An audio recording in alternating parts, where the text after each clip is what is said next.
afternoon and welcome to UnitedTV. My name is Kemalerkan. Today is October 24th, 2025, Friday, and we are going to start with our session for today with new updates. And one of our managers, Alp Shantai, is going to join us. He will be with us, and he's going to ask me some questions on several different topics, but we have some updates. So Ethan, we can start with the updates first. This week, Wednesday, I was at Goldey-Beacom College. Goldey-Beacom is the college that I actually did my second bachelor's, and I had my 2 MBAs, and I ended up teaching there part-time, I believe 2010 to 2012. I was able to establish the found and establish the healthcare management courses, and this became the concentration for business administration students. And today that program is still running very well. And Goldey-Beacom President Colleen Perry Keith, Dr. Keith, is has been there since 2019, and she actually made so much and so many good changes. And I haven't been in the college for a long time, and now being able to see all these new updates and new technology, new spaces for students, a couple of new buildings, Goldey-Beacom is at a great place today in the Delaware's landscape in colleges. And I was also able to meet a couple of the students, Turkish athletes. Actually, one of them is in basketball, and the other one is in volleyball teams. And we have we had actually several people from Goldey, but a couple of the athletes used to be, and one of them is still with us. And then there's several others who were part of United Medical at some point. So it was great to see Goldey-Beacom and see all those updates, and hopefully we can have a better collaboration in the future and make sure that we can hire more people and we can help them more. So now we are going to start with our topics for today. Do you want to start with the White House updates? So this is, there are no questions on this one yet. I'm just going to use this as an update. So since we have a real estate king in the White House, we now are going through some constructions and some upgrades in the White House. Now, many people actually criticize President Trump. I'm not going to be one of those people. I think White House needed this upgrade. So this is the ballroom, which has multi-functions. My friends always ask me the same question: how come you work so close with the Democrats, but then you don't criticize Trump much? Well, I mean, if he does certain things right, then why should we criticize him? Now, these buildings, these titles, these vehicles, they don't actually represent the person, but it represents the countries. And I see this even for companies like United Medical. So I represent United Medical. So, and if someone else is going to be in the CEO position at some point, that person should be able to represent the company with the different meanings, with the different means, with financial means and others. And the countries are like that. So when you are the most powerful and the most advanced country in the world, so you do need to be able to make upgrades. So you can't just stay with where you were 100 years ago. And staying with the historical details and making sure that things are matching, then they're able to do it. If you ask anyone, even in this room, how many people went through, like actually Zal is with us today. Zal did some upgrades at his house since he bought it. So Ethan probably did some upgrades in his studio house, or house in the studio in the house. So I did several of them. So White House is the house of the nation. And quite frankly, one of the things, when anyone represents the country, you expect them to be all positive about what they did, not while they're doing it, but also when they are done doing what they did. And one of the things that I actually did not appreciate much these days is when Michelle Obama comes out and talks really um, painful stuff that are not really painful, that she thinks that she has the hardest time in White House. I don't buy those, and people don't buy those, and people don't like those things. So this is how we are associating ourselves with the country that we live in and we are part of. So, and if Trump is taking a little extra for this, pride for this, that's fine. That's harmless, and we can afford it. It's a little bit large, but he's the king of real estate, so he's going to do the best he can, and hopefully it won't go to an next term, because in case some other people who are in power in the 2028, they won't let this finish. This is going to be nice, and we have this record, and then people will remind me that I have told them this. So now we can start with our question answer sessions, and we have topics that we are going to go through. Now today we have three main issues that we are going to talk about, and Alp is going to help me with those. And we can actually start with the AI updates. Also, that way the government and the CR, the two things are back to back. And then if we have time, we are going to talk about one of the shittiest things that happens in the United States these days is Jay Shetty. So we are gonna, if we don't have enough time this week, we are gonna talk about him next week. But let's start, so then let's see what we can do. All right, awesome. Well, then first of all, thank you for having me here. I'm Anytime. happy to be here. I'm a big follower of your channel, and I know you talk about these updates every week. So one of them being AI and its future implications. So there's been global concern over superintelligence that surged this week after a joint letter from figures as diverse as Prince Harry, Steve Bannon, Geoffrey Hinton, Richard Branson. They all called for a pause on AI systems that cloud surpass human cognition. At the same time, companies like OpenAI, Google, and Meta continue to compete to reach that level first.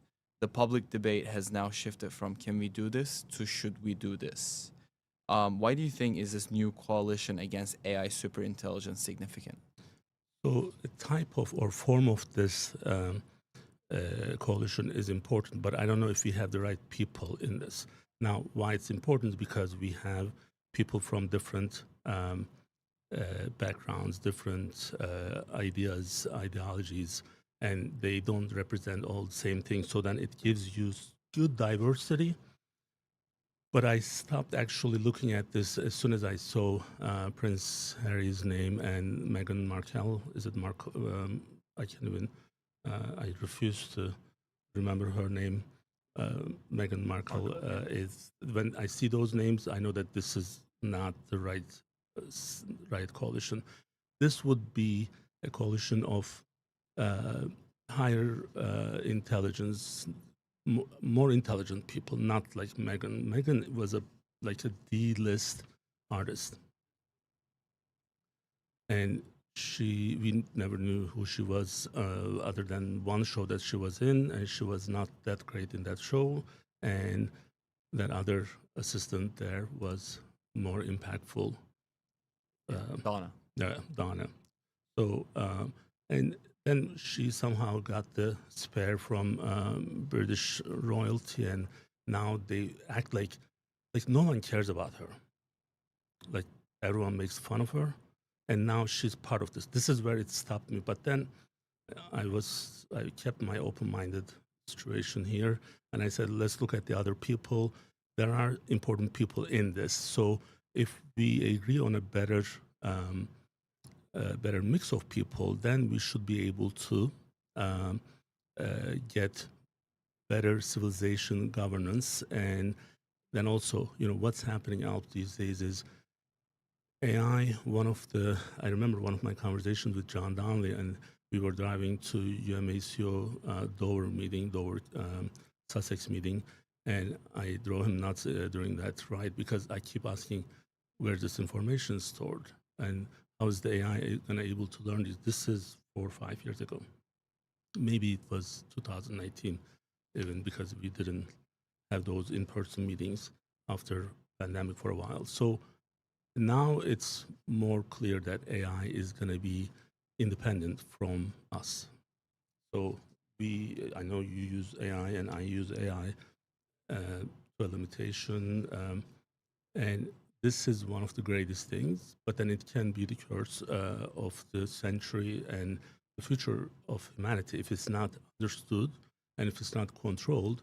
So what I see here is this coalition, a form of this coalition, not these people, can be helpful from that point, so that we can actually have some maybe foundation going on and understanding the platform better to build on that. But we have to take that spare and make an art of that before we can do that. Absolutely. So do you think their fears are justified, or is this just hype? Absolutely. The fear is everyone's fear.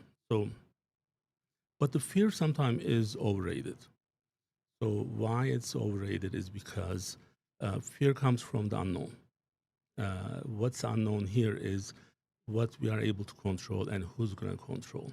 So if there's a good governance of this, and if it's open, and if it's objective, then yes, the fear can be overcome. But if people are in dark and if people don't understand, many people still do not understand, even like 1% of what's happening today. And this includes me as well. So maybe I'm 4%, but the 97% of the population is less than 1%. So, but we can't fight these types of things. We can only see how we can actually utilize the regulations, and also have a good open policy with these to make sure that it is in good hands. Absolutely. Yep. So the tech industry, they have their own regulations. So does the US government, and worldwide too, each and every single country. Where do you think this regulation should focus? Do you think it should focus on the innovation or the containment? Well, it has to continue. So, and also you can stop. Now, I'm going to just open a parenthesis here, just to see what you think of this. So, right now, we know that the sheep was a dolly that was cloned several years ago. And then we have seen these other animals being cloned since then. So what I'm 100% today sure that there are, in some illegal labs, some form of human cloning is already happening. I know this is not, I mean, I wish I have sources and I say, here's, read this. But without that, I'm 100% sure that there is already human cloned somewhere in China or somewhere even in US. I mean, I would put China first because in US we have better regulations with these things, and we don't, we are really not good at keeping secrets. But in China they can. This could have easily happened there. Now, if that's happening, this is happening,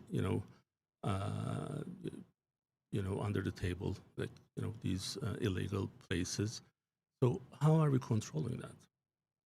Now, same thing with this, and I don't want to kind of go out of your question, and I want to stay with the question. But the problem here is you can't stop this because someone else is going to do it anyway.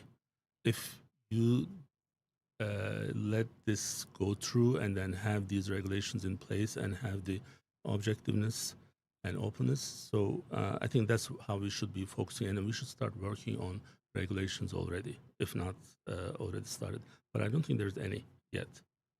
Mm-hmm. Yeah, absolutely.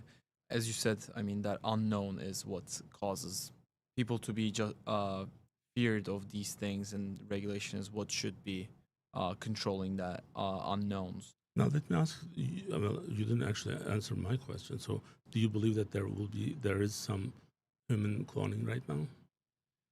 That's a hard question. I would say, But you didn't probably. say no right away. Yeah. Right. What about Zal? Zal is not listening. What about Ethan? Yes. So, Zal, the question is if any human cloning, so Zal is scared now, okay. If you think it's happening somewhere in the world right now that we don't know. Yes. Okay. So 4 people in the room, 3.5 are easily saying that yes, this is already happening. So it won't be a shock, but it's illegal. Mhm. So wouldn't it be better if we knew what was happening, right? But do you think the governments know what's happening? 97%. Yeah. I mean, government also knows some other things that we are not uh, aware of or we don't know. So I'm sure this would be one. So, All right. So what do you think about the CEO of OpenAI, Sam Altman? so we use his product every day, ChatGPT, and there are other things that they have. So I watched a lot of things about him, but one of the most eye-opening was the one with Tucker Carlson, where Tucker put him on the spot for him maybe murdering one of the programmers, and this is not investigated properly, and the case was closed very quickly. And my start point was that, and then I went back from that episode to other things that he has done, other interviews that he has done. Now, he's not in good terms with Elon Musk. Now, before the election, this was a bad thing. After the election, I'm kind of not able to say that it's bad. So, Tom Cruise example. So, I think is he the ideal human being? No. Now he's making decisions. You are planning to have kids, hopefully, in the future, right?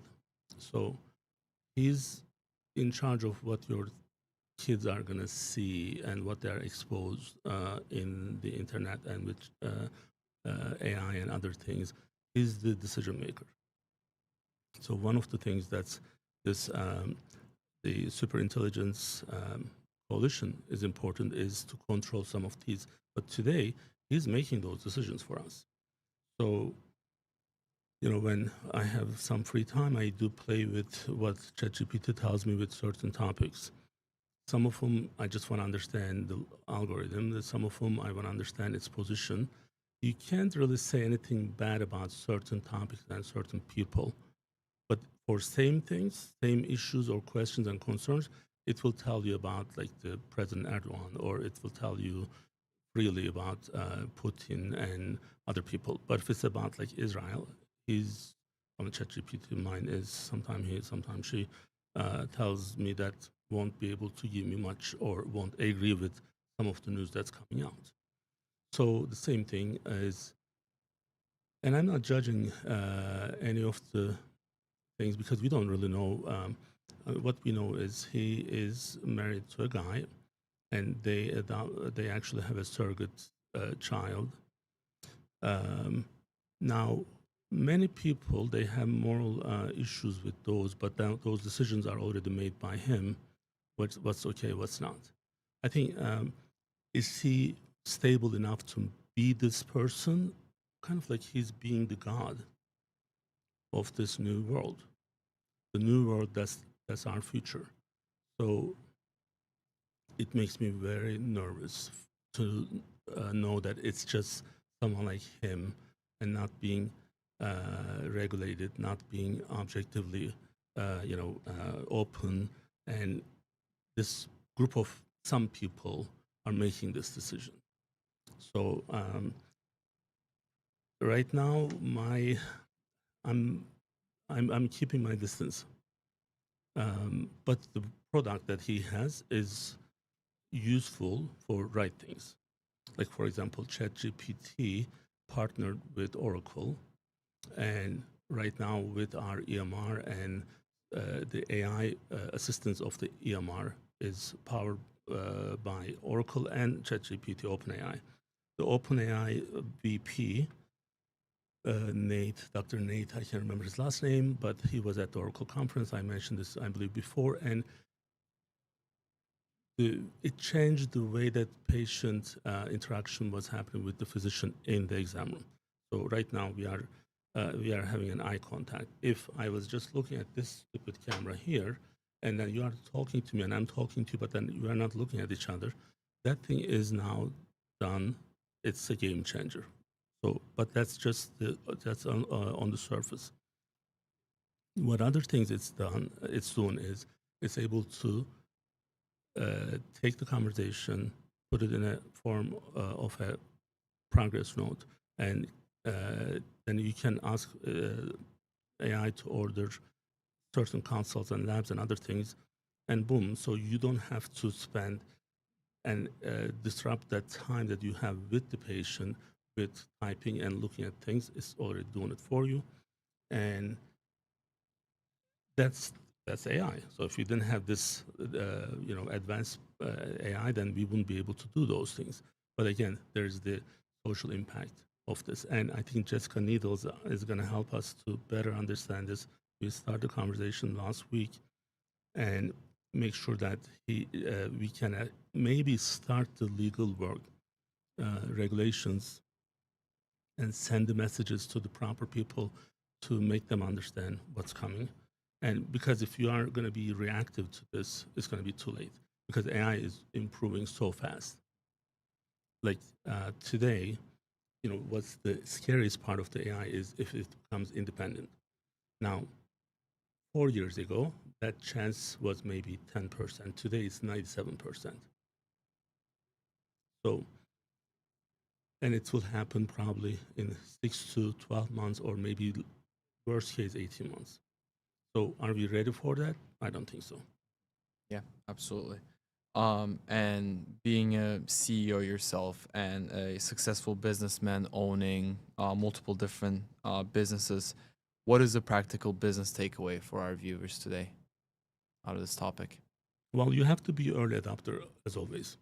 I mean, you've been working with me for a while and you work closely with me. So we have seen certain things when we adopted early and we understand better than anyone else when it was already kind of popular. So not just because it's going to be popular, but it's going to be utilized, and anyone who's behind the um, uh, latest version of whatever we are using, they are also costing more to themselves, to the business, to everything else. So if I was spending, let's say, 3 hours to reply to all of my emails, but right now, if I'm able to reduce that to 30 minutes, that 3.5 hours is a huge gain for the business. Or if you were spending 10 hours for certain tasks, and now you're able to do that in 2 hours because you have a good knowledge base, you personally from the business side with your team, but also you have a really good tool. Yes, you are able to, uh, you know, uh, that's where you should be. If you are just using the entry level elementary chat GPT, you are about 80 years behind the um, the the game. So I'm not gonna curse, so then we don't get in trouble. Like, how's the weather today, ChatGPT? We don't need it. Right. We have Siri for that. All right, sounds good. Should we move on to our next topic? So then we can look into this government shutdown. So I'm gonna admit that I was wrong. For those who were just saying that, oh, he never says he was wrong, I'm admitting that I was wrong. I thought that was gonna be done in over that weekend that it started. So right now, we are a little bit late. Um, So as a background for our viewers as Mhm. well, as of October 24th, the U.S. government shutdown has entered day 24. So as of yesterday, it matched the 1995-1996 record. The core dispute is Democrats want to extend enhanced ACA premium subsidies expiring December 31st, while Republicans, backed by President Trump, demand a clean funding bill. This gridlock threatens 20 million insured Americans, 800,000 federal workers, and $6 billion weekly in lost output. So what is really causing this shutdown?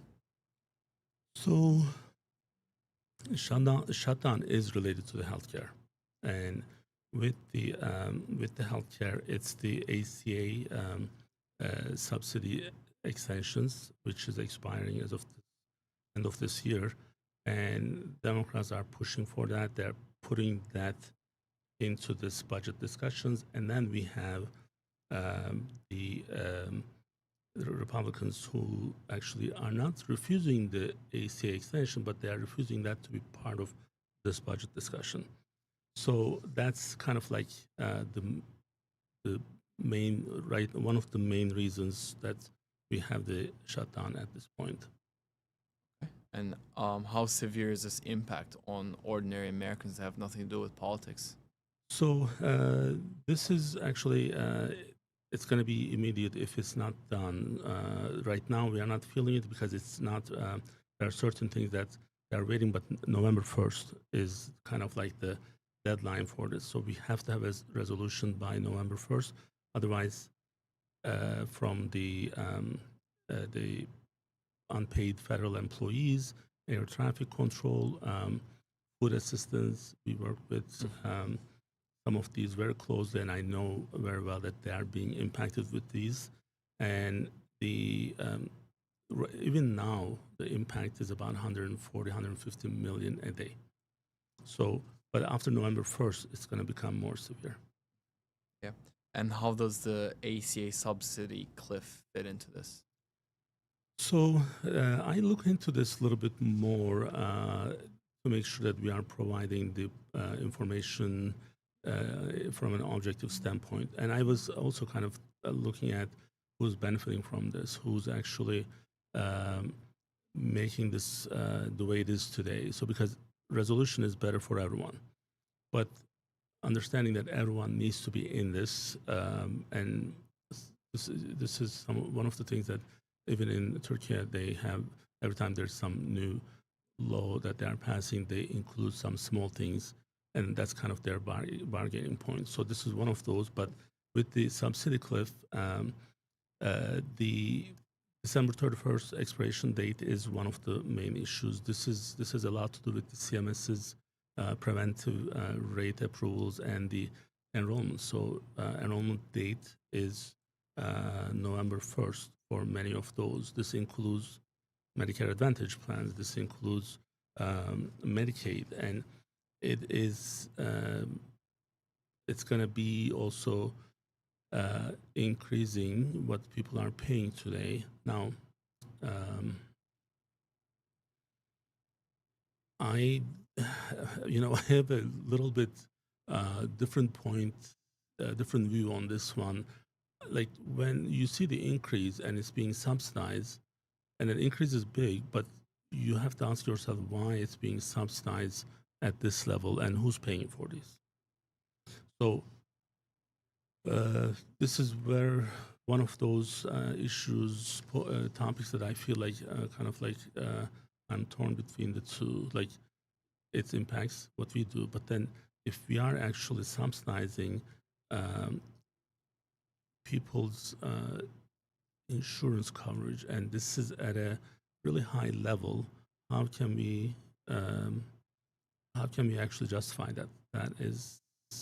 That's a tough question, and that's probably why Republicans are having an issue with that too. And aside from the ordinary Americans politically, who do you think stands to lose as of today?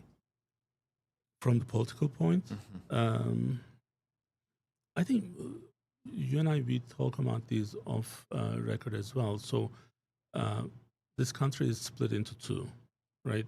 So no Republican is going to be upset with their party because of this, even if they disagree, and no Democrats are going to do the same with their own party. I don't think it's going to be one right now. It looks like if the Republicans are at fault, but that's who you ask. So like this, it's going to change if you ask that to a Republican or the Democrat. No Republican is going to say that this is their fault. Now, in the middle, there are some people. I don't think Republicans are going to lose from this, but I think one thing that I should say is that I see our Congresswoman Sarah McBride and how she's making points. Remember, sometimes it doesn't have to be well, your father is a lawyer, so you know this better than I. In law, you don't have to be right. You have to find the legal grounds to uh, just make your point.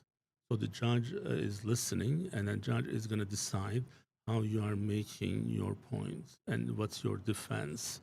And uh, now I see with Sarah, even if she may be off, she may not be right, doesn't matter. She's making great points. So I think it's a good exercise, but the problem is this exercise is costing everyone a lot, and this is going to even get worse in time. Mhm. Yeah. And in the event that if the Congress lets the subsidies lapse, what's at stake? What are we looking at right now? Um, so it's from just the coverage standpoint, it's about 13 to 15 million people. And also this is with the hospitals, unpaid care is about 20 billion. Again, let's open a little parenthesis there. That 20 billion is based on what hospitals are charging. So it doesn't have to be 20 million if they didn't charge 6 to 10 times more than what it is. So the 20 million is the estimate that people are talking about, but it's not right because we know that those are exaggerated charge amounts comes from the hospital systems. So there's a patient who had just recently one of the arthritis shots that she's getting, and then this is from our case conference. Her cost is over 120,000 in 2 months just from the injection. So comes from the again the Part D side, the hospital side. So this 20 billion is an exaggerated one. So again, we have to keep in mind that the CEO of Christiana Hospital's salary doubled in 5 years. Who's paying for this? Their revenue didn't double. So that means they're overcharging. Absolutely. A continuing resolution, CR, is the only mechanism to reopen government quickly. Keeps spending at current levels and gives negotiators time to handle unresolved issues like the ACA subsidies. Insurers, hospitals, and even food assistance programs are lobbying hard for one because CMS's shutdown is freezing data, payments, and approvals as we see on our day-to-day lives right now. Why do you think passing a CR, continuing resolution, is so urgent right now? So the CR continuing resolution is a defibrillator for the government. So at least it will prevent the shutdown, and certain parts of the government still will work. This includes the CMS, Treasury, FAA. So this is any day without the CR that's going to start after November 1st. If we don't have the resolution until November 1st, the cost of the economy is 6 billion a day. This is how important CR is. Yeah, and what do you think it actually will do in the healthcare context?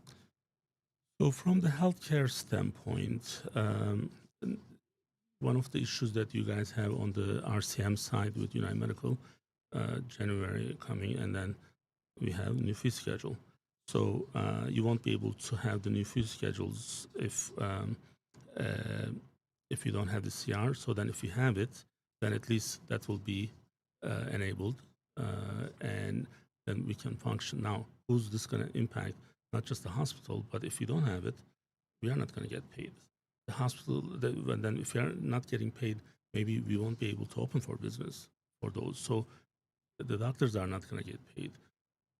It's going to have a domino effect in the economy. So it would be extremely irresponsible if they don't have the resolution by November 1st. So Yeah. So you're saying that this is going to hurt healthcare providers with the domino effect, but some say that the insurers will benefit from this shutdown. Do you think they will? I did look into that. We do kind of like going after the insurance companies rightfully. But in this one, there's two things. One is there's no fee schedule if we don't have the resolution. There's no fee schedule. Remember, many of these insurances are not insurance companies, but they are contractors. They are TPAs, third-party administrators. And I keep saying this, and then every time I have one of my people, either from the office or one of the doctors, they didn't know this. I just want to smack them. Like, they are not insurance companies. Only 20% of any company that we know they're at risk. The rest of them are self-funded plans that they are managing, and also Medicare Advantage and Medicaid managed cares. So therefore, we need to look at it from that point. So from their insurance standpoint, they may not be at a huge risk, but that's 20%. But from the 80% of their business, they are at risk, not getting paid, not having a fee schedule, and also if the ACA is not um, expanded, the extension doesn't happen, not expand, but extend. If we don't extend, then they are going to lose a lot of people that can be extremely costly. Absolutely. So do you think these insurers are politically aligned with the Democrats right now? Uh, I checked their lobbyist efforts. 52% Republicans, 48% Democrats. So they don't want to be on one side. I think that's a smart thing, especially what happened to me last year. So if we were not to go really crazy on the governor race, we would still be able to talk to Matt Meyer. But I don't think it's a problem because I think he's crazy and he's not telling the truth to people. And he needs to he needs to stop telling people in the events that his wife is on call. His wife is never on call because she's an admin and she takes the microphone and tells people, "Oh, my wife couldn't be here because she's on call." I'm like, she's not on call. I have access to the Christiana ER on-call system. She's not on call. So please stop telling people that your wife is on call. So focus on Delaware. But going back to your question, going back to your question, um, the insurances they're taking a very kind of like walking on eggshells, so they don't want to be on one side. So in this one, um, they are kind of split, and that probably is the right position for them. So and they're not benefiting for this, like not having the resolution. They're actually going to lose big time. Mhm. Yeah. And November 1st is coming up fast. It's almost a week away.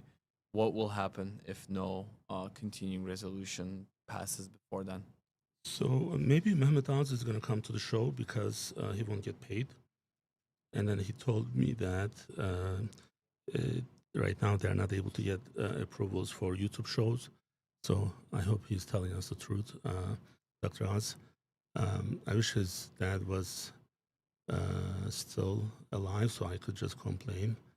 But a lot of the CMS employees are not going to be, they're not going to get paid. The other thing is, one second, please. What I mentioned earlier with the total loss of economy, like that number, the 6 billion is going to start. So, and I guess from that other thing is that with the healthcare.gov is going to be partly it will be shut down, and the rates won't be working. So a lot of things that we already mentioned, that's going to happen. And if it doesn't pass, it's going to be a huge disaster. So I'm going to put $100 on October 31st resolution. I didn't do that for the first time, but this time I can because no one can afford that. What if they don't? What would be the minimum viable path forward? Um, well, the right now, like they are all focused on different things, and And one of them is when with this ballroom gets more attention than this. So the distraction is always important. Some the distraction news or disturbing news always helps you to kind of do some behind the scene work for these. I don't think that's an option. The minimum would be like there's no mechanism for that. The CR is the mechanism. So um, this has to be done by October 31st. So otherwise, we'll just all go to White House all together and then talk to President Trump and the other people. So they have to be reasonable.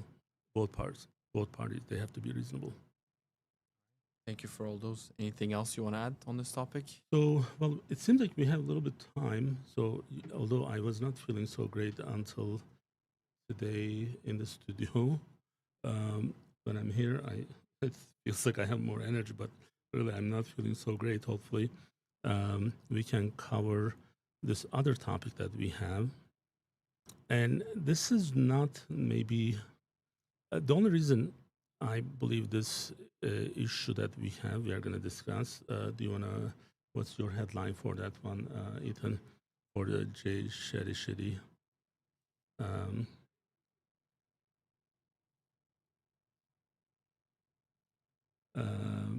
so if I wish I could read that.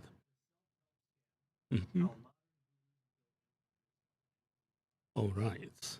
Now, I'm not jealous, number one, of this person, but he's so freaking empty, and people are just following him. This is Jay Shetty. Um, we have a couple things that we want to cover there, but do you have the background on that? I do, yeah. Okay. So I actually don't know much about this as well. I will be reading it off of here. But based on You don't know Jay Shetty? well, I know Jay Oh, Shetty, but okay. the But you know how background. bullshit he is? Yes, yes. Okay. Good. So Jay Shetty rose to the global fame, claiming to have been a monk who brought ancient wisdom to the modern world. His podcast, On Purpose, draws hundreds of millions of views, and his books and life coach certification programs have turned him into a multi-million-dollar brand. Yet, investigations by The Cut, Rolling Stone India, and The Guardian questioned his authenticity, alleging plagiarism and exaggeration of his monastic background. So what I can ask you is, how did Jay Shetty become the face of the modern self Because help there are movement? so many stupid people out there.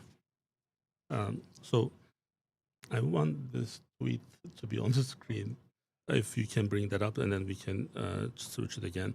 So, I've been actually following him for a while, and right now you see that on the screen. So this is his tweet. Too many men want their wives to take care of them like their mothers did. Too many women want their husbands to take care of them like their fathers did. Too many men expect their wives to be expect their wife to take care of everything at home. Too many women expect their husbands to know, and it kind of cut to know what's. I don't know what that meant. This is the actual screenshot, and he didn't even finish. What the fuck is he saying? Like, why would he put this tweet? It's concerning. Like, what is he saying? Like, what did you understand from this? Like, how did this help you? Like, and this guy makes millions. He makes millions. He's a guru. Like what? Like he didn't have proper training. Now, he has the best lighting in his studio. I have to give him that. So we did get some ideas from him because he was interviewing Madonna. Like Madonna, who didn't give any interview for 10 years, she was on his show. And then after that, so many other people, and before that, so many other people. But then I look at these people and the way they kind of, you know, uh, manipulate the society, it's concerning, and many people are falling for this. So, like when I saw this, and I knowing what he was doing on YouTube, and I'm like, what? Like if I put that Like if I like you get up in the morning and you see me tweeting that, what would you think of me? I would be a little concerned. Ethan, right? Like, why would I put that? But this guy makes millions right now. He has like education programs. He charges people like thousands of dollars. Classic internet scam. But I mean, he's legit. Madonna goes to him. I mean, Madonna's worth is what 300-400 million, and she's big. So, and everyone else is there, and they take him seriously, and then they talk to him, and they give this message, and that kind of really pissed me off. And I'm like, we should maybe open this up for, um, for a discussion to see how these people are actually uh, doing this and why is this even legal. So, because kids are also watching this. Kids are like, I'm not saying kids like 7-year-old, but kids 14, 15, 16, 17, they're kids. And even someone 18, 19, 20, they're still kids. And if they see this guy, he's a he's an interesting looking guy. I'm not gonna label him he's like really good looking, but for an Indian guy, he has green eyes and he uses the lights extremely well. So it's interesting to look at him, like because you don't see many Indians with green eyes and proportionate face. So and good lighting. So Zal, stop laughing there. So I hear you. So we have a good. Okay, I'm not complaining about our lights now. So anyway, so these people are scam, and stay away from these people. Um, and I'm going to bring more examples later on with this. Yeah. One question actually for Mhm. you. Have you seen the show on Netflix called Zero Day with Robert De Niro? 0 day. Zero Day. I don't remember. There's a global cyber attack, and Robert De Niro was the ex-president. So they launch an investigation on what happened. And there's a podcast owner there who talks so badly about the government and gets all these views. Just like it reminds me of Jay Shetty a little bit. I think it would be a good show to watch. Well, I will do that. Maybe I like you know how I am with the names, so I don't. Uh, I may not remember right now, but I'll check that. But this guy has almost 5 million subscribers and 464 million views. Now, I do a weekly show with a surgeon for the last 4 years, and we don't get like 1/100th of his attention because we are not bullshitting, I guess. So this is scary, and this is why AI. So let's tie that into this. The regulating AI is important because clearly you have so many dumb people out there. So if the AI is not controlled, these people can be controlled so easily and manipulated so easily. So you can make them want whatever you want. That's why perhaps I didn't have this last part just until now. So this is how we can tie this. And I will bring this topic and different people from them and their stupid posts. But the adult grown men should not be posting like this. So and then also people should stop watching them and then they should start following us. So all right. So I think we covered everything today. Al? Yeah, that's all I had for Well, you. thank you for joining us. So we are going to continue with Dr. Ergao at 3 p.m. Again, our goal is to provide the most objective information, especially with the things that we are seriously covering on the government affairs and healthcare and economy. One of the things that I was going to actually, I forgot to take a picture, and I was going through some of my old pictures from different events. The gas price used to be close to $5 in this country until recently. Today it's $2.99 on that shell, which is actually kind of on the expensive side. The first time I saw the like $2.99, so that's been a while. So whatever we tell, whatever we say, and however we want to criticize the government, we look at the uh, immediate consumptions and gas and milk and other things. So gas being at $2.99, meaning that a lot of other things are probably coming down, and that's the credit to Trump. So I'm not a Trump supporter. So I will see you guys next week with the same event, and I will be with you in 10 minutes with Dr. Irgao at Bariatric Friday. Thank you and stay united. Bye-bye.